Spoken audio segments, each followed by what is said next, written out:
Many times, yeah.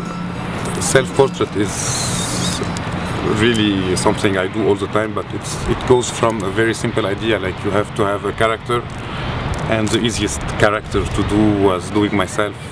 In the beginning I would draw a character who says something that I think, for instance, and then I say it's easier to just draw myself with the transformation, and it's an interesting way of seeing it, because taking one character obliges you to change a lot in your drawing to keep evolving with this character. Otherwise I will not draw it like the Smurfs, like Les Schtroumpfs or something.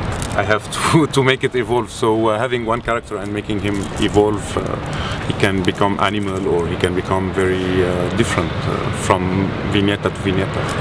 Mais bien sûr, l'auteur n'étant pas con, il joue aussi beaucoup sur ça. Donc l'auteur infiltre de la fiction, pas de la fiction, mais une manière de voir la réalité qui est propre à lui. Donc tout est transformé quelque part. Et c'est ça ce qui est intéressant, plus que le fait simple d'assumer, parce que ça, tout le underground l'a déjà fait.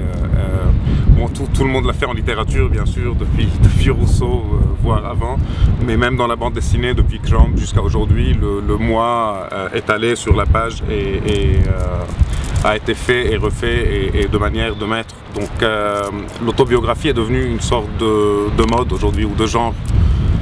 Mais s'assumer en tant qu'auteur, spécialement quand on est dans un pays comme le Liban, donc, où les tabous sont beaucoup plus grands, où le pays est comme un grand village, donc c'est pas vraiment l'Amérique où chacun vit, chacun est un individu incognito, etc. Non, tout le monde se connaît et tout, donc il faut pouvoir masquer, dire des choses et les masquer en même temps.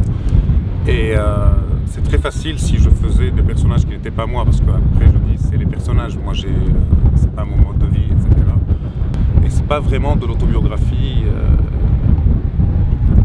au sens où